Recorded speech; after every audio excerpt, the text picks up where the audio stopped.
Today's episode is brought to you by Mazars. SoundCartel.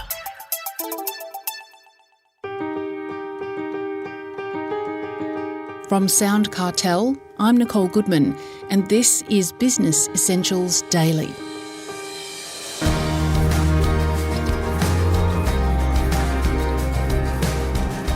What makes one team outperform another? Well, several factors might be holding them back, and performance and leadership coach Dan Haesler would like to show you how to recognise those factors and act on them. Dan's worked closely with both corporate leaders and elite athletes, including having helped Australian Olympians and Paralympians prepare for the Tokyo Olympics. His book, The Act of Leadership, takes a close, practical look at leadership and how to get the very best out of your team. Whether it's at the elite sports level or in business, Chris Ashmore asks Dan how leaders can encourage peak performance from their teams. The thing which differentiates high-performing teams from lesser-performing teams is a concept called psychological safety. So the culture of the environment is one in which people can speak up with questions, concerns, challenges. They can talk about mistakes, and they learn from that, and they use that to inform the next, iteration of whatever it is they're working on. In lesser-performing teams, people don't speak up with questions, concerns. They sweep mistakes under the carpet for fear of what's going to happen if they get exposed. And for me, if I'm working with leaders, the first question I ask is, do people feel able to speak up about things here? And it's quite interesting. Sometimes the leaders that come back to me and say things like, there's no need. Everyone really gets on here. There's never any arguments. There's never any pushback.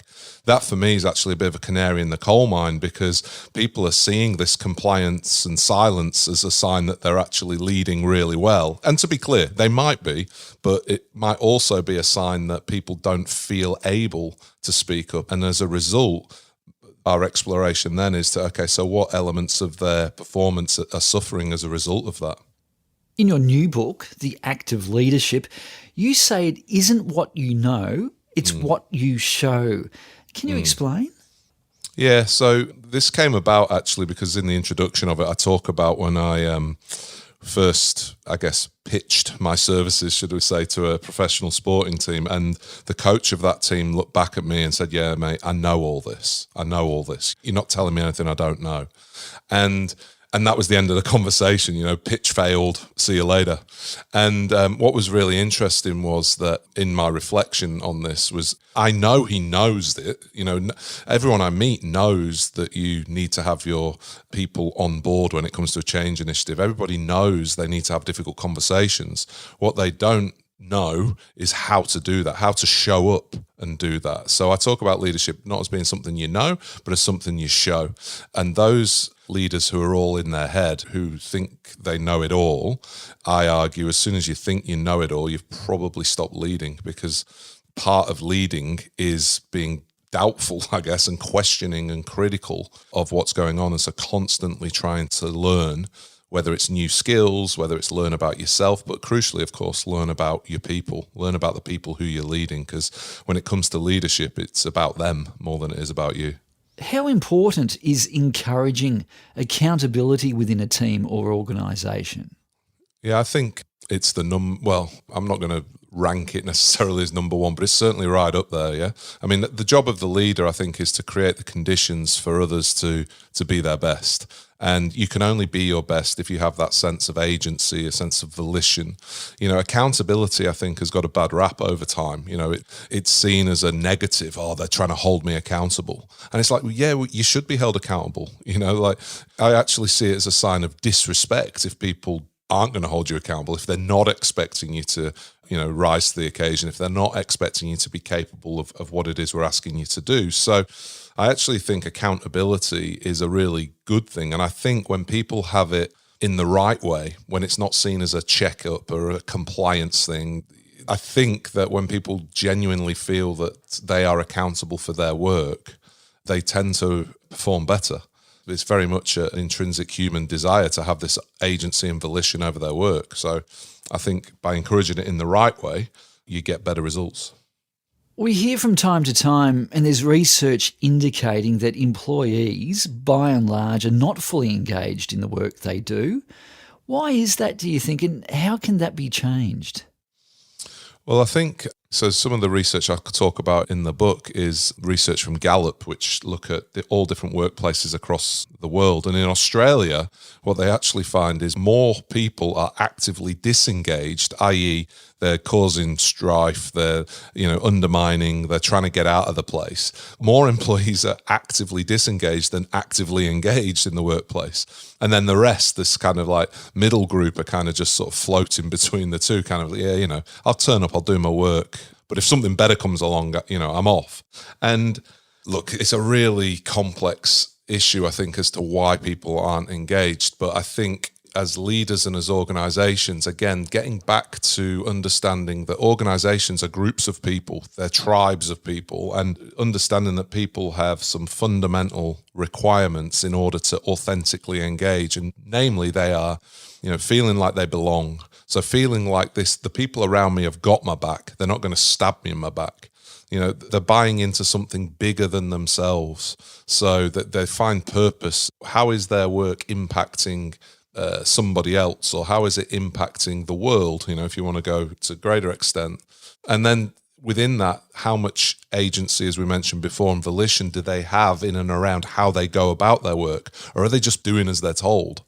And the final one is this idea of mastery, and getting better at something.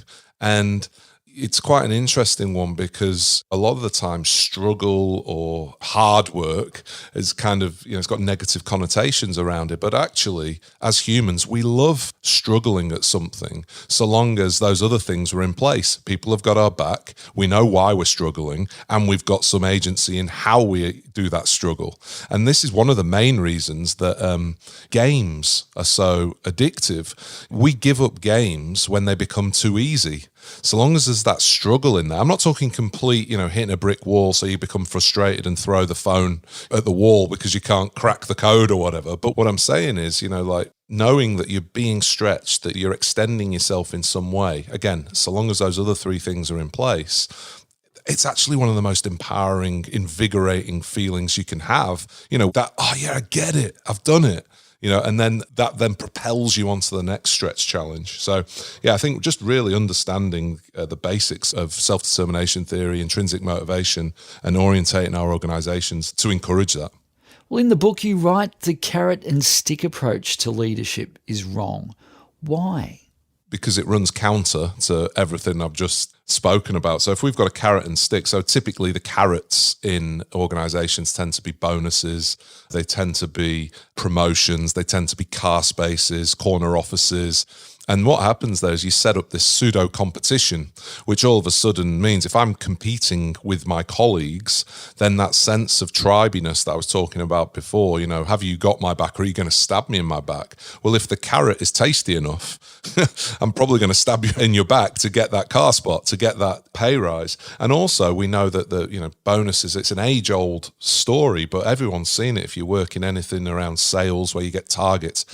It literally dampens performance because people make their targets, for argument's sake, say on the 25th of the month, and then roll all their sales from 26th, 27th, 28th into the next month. So they end up making less sales per month, but are rewarded for apparently performing better. So that's the carrot side of it. And the stick thing of it, look, fear is not a good motivator in any organization where you need collegiality, where you need creative thinking, where you're dealing with complex issues. And if working in a global pandemic isn't complex enough, we certainly don't need people fearful that if they make mistakes or if they don't do their job well enough, they're going to be punished.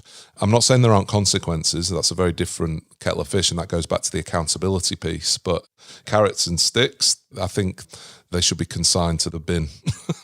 You also write in the book that bosses who try to do everything is not necessarily what the team or the company needs. What do you mean? I mean, quite simply, the boss's job isn't to do the job anymore. The boss's job is to empower others to do the job. And the interesting thing, of course, is that typically bosses have been promoted as a result of being good at the job. So the good sales rep gets promoted to being head of sales. And in their new role, they have to realize that their job is not to make more sales. Their job is to create the conditions for their team to make more sales. And what we see over and over again is when companies appoint their highest performer to be head of sales based purely on performance, then the performance of their direct reports actually reduce in the short and midterm. And this is largely because they don't learn what leadership's about. They kind of learn it on the hop, but a lot of people don't realize that they're no longer responsible for making sales. They're responsible for the people who are making sales. And so this is then compounded, of course, Chris, when they're looking at people and go, why don't you just do your job, mate? And the reality is, well, because you've been doing it for the past 6 months. You've been stepping in and, shortcutting or tying things up a bit quicker because you want to be efficient. So, for bosses to be able to, it's not about letting go of the reins per se, but it's about recognizing there are different reins now to be pulling and different reins that need your attention. That's performance and leadership coach Dan Haesler.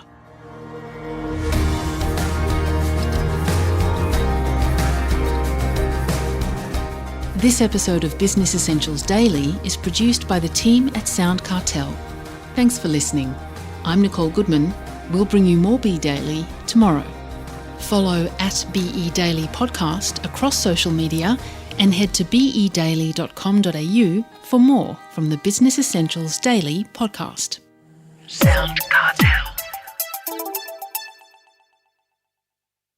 This episode was brought to you by Mazars. To find out more, visit mazars.com.au. That's mazars.com.au.